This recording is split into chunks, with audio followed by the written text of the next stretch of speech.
जी हाँ साथियों, एक बार फिर से मैं अपने इस YouTube परिवार रोहित सर बायोलॉजी में आप सभी का हार्दिक स्वागत करता हूँ। आज हम आप लोगों को वर्गीकरण के बारे में बताएंगे कि वर्गीकरण होता क्या है। तो आप इतना ध्यान सुनिएगा कि वर्गीकरण की आवश्यकता बहुत जरूरी है। वर्गीकरण अगर नहीं हुआ होता तो आज हमें जीवधारियों के अध्ययन करने में बहुत ही तकलीफ माने कि बहुत ही दिक्कतें पैदा होती, और दिक्कतें पैदा होती, साथ साथ नए जीवधारियों की खोज करने में भी अब बहुत ही परेशानियां होती। तो इसलिए वैज्ञानिकों ने सोचा कि जितने भी अगर जीव यहाँ उपस्थित है, अगर उन्हें हम अलग अलग वर्गों में बांट दे, और बांट देने पर हमें उनको अध्ययन करने में यानी उनके बारे में हमें पढ़ने में, और साथ ही साथ पढ़ने में भी, साथ ही साथ नए जीवधारियों की खोज करने में भी सहायता प्रदान होगी। तो आपको बता दें कि वर्गीकरण को ऐसा समझिएगा कि जैसे घर में अगर कोई शिशु नया बच्चा जन्म लेता है तो उसका नामकरण किया जाता है, नॉमेनक्लेचर किया जाता है।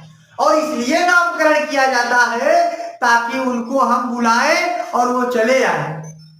अगर नामकरण नहीं हुआ होता तो आप बताइए, किसी बच्चे को बुलाना हुआ तो आप कहिए इधर आइए, नहीं आप आइए, पता नहीं क्यों किसको बुला रहे हैं, आप आइए, अरे भैया आप उनका नाम लीजिए तब वो आएंगे। इसीलिए वैज्ञानिकों ने सोचा कि अगर जीवधारियों को अलग अलग वर्गों में रख देंगे तो उनको अध्ययन करने में तथा नए जीवों की खोज करने में भी सुविधा होगी। तो उसी को लेकर के हम एक वर्गीकरण पर एक वीडियो, जानदार वीडियो बनाए हैं। आप लोग इसे देखिएगा और अगर समझ में आ जाए तो आप लोग कमेंट बॉक्स में जरूर बताइएगा। चलिए देखिए, जीवधारियों का वर्गीकरण। जीव माने जीव और धारी माने धारण करना, माने कि जो जीवों को धारण किया जाता है जीवधारी कहलाता है। बात समझ में आया?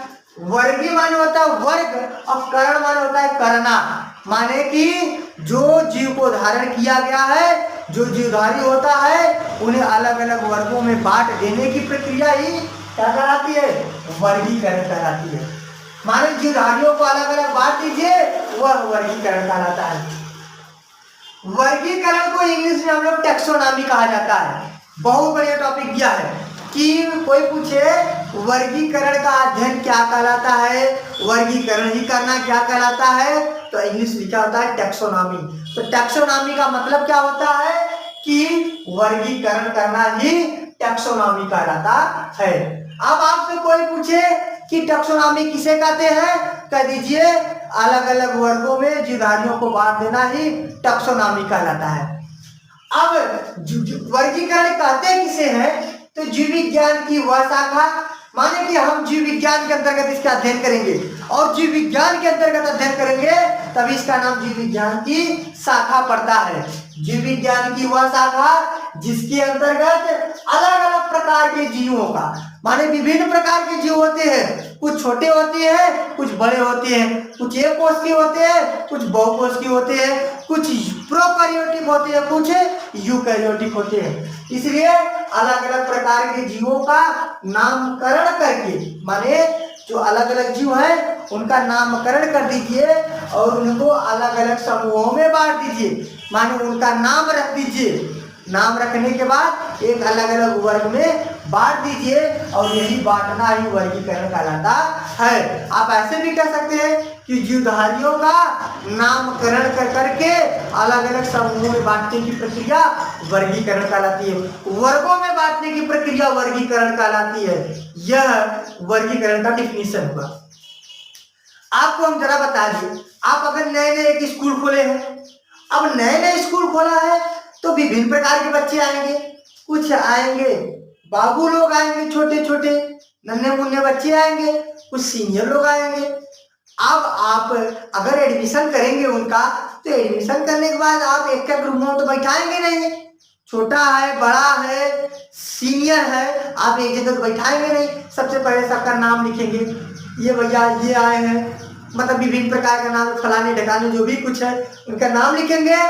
हम बताए हैं ना, सबसे पहले अलग अलग नाम करके यानी उनका नाम लिखेंगे और नाम लिखने के बाद अलग अलग समूहों में बांट देंगे। चलो भैया तुम छोटे हो, चलो तुम इस रूम में चलो, चलो भैया उससे सीनियर हो, इस रूम में चलो। अर्थात अलग अलग रूम में उनको ले जाकर के बैठा देते, अलग अलग कक्षा में बैठा देते। तो आप जब बैठा देते हैं उसके बाद आपको अगर पढ़ाना हुआ तो आप आसानी से पढ़ा देते। चलो भाई छोटे बच्चे हैं, अभी इनका एडमिशन हुआ है, यानी इनको भी शुरू से सिखाएं, यानी उनको क ख क्या होता है, उसके बाद क ख में आप जानते हैं स्वर व्यंजन क्या होता है। आप उनको विभिन्न प्रकार के छोटे चीज को बताएंगे, लेकिन जो सीनियर बच्चा है आप उसको क ख ग बताएंगे नहीं, ABCD बताएंगे नहीं।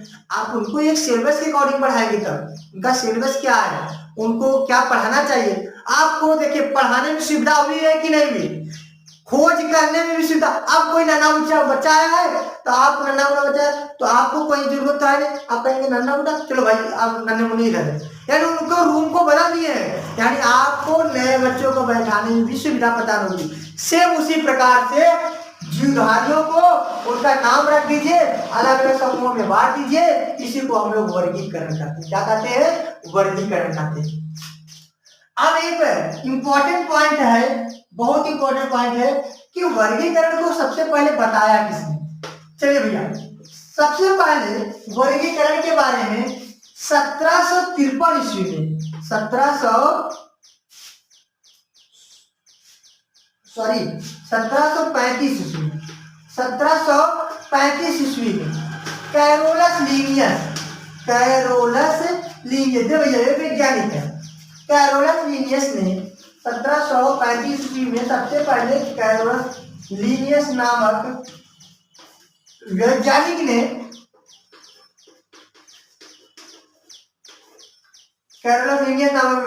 ने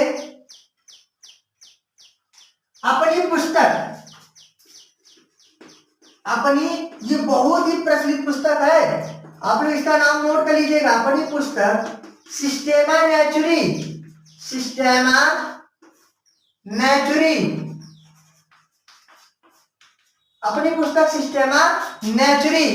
नामक अपनी सिस्टेमा नेचुरी जो है, इनकी जो पुस्तक है में 4000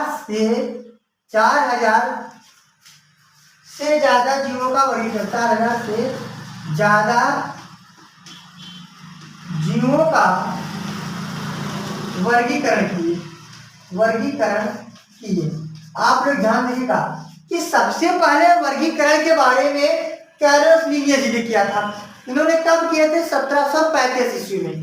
तो 1735 ईस्वी में कैरोलस लीनियस नामक वैज्ञानिक अपनी पुस्तक सिस्टेमा नेचुरी, उनकी पुस्तक का नाम क्या है, सिस्टेमा नेचुरी, पुस्तक में 4000 से अधिक जीवों का अध्ययन किया है या उनके जीवों को वर्गीकरण किया। सबसे पहले 1735 ईस्वी में कैरोलस लीनियस नामक वैज्ञानिक ने 4000 से ज्यादा जीवों का वर्गीकरण किया था। इसीलिए भैया आपको बता दें कि जो लीनियस जी है इन्हें वर्गीकरण का पिता कहा जाता है। बात समझ में आया ना। अब आपसे पूछा जाएगा, इसे आप स्क्रीनशॉट ले लीजिए एक, तो आगे बता रहे। चलिए आगे देखिए।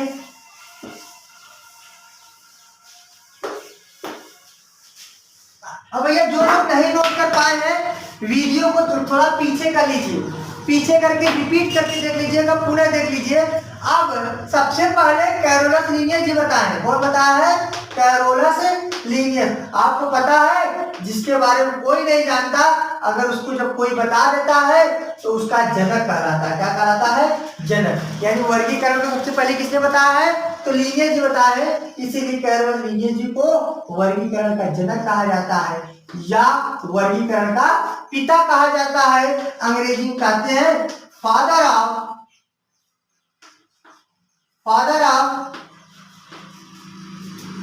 क्लासिफिकेशन।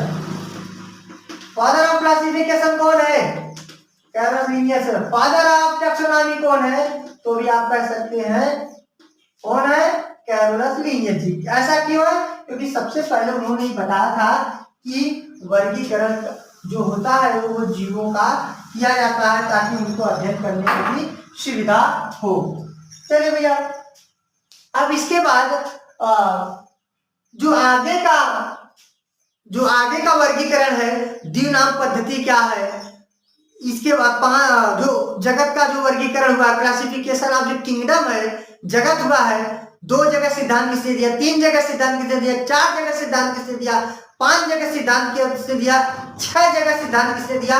तो हम आप लोगों को एक एक सिद्धांत को लेकर के आएंगे और इसके बाद आप लोगों को 2 जगत के बाद 3 जगत की आवश्यकता क्यों पड़ी, 3 जगत के बाद 4 जगत की आवश्यकता क्यों पड़ी, सब बताएंगे आप लोगों को। आप लोग अब हम आप लोगों को इसके अगले वीडियो में इसके बारे में बताएंगे। तब तक के लिए नमस्कार।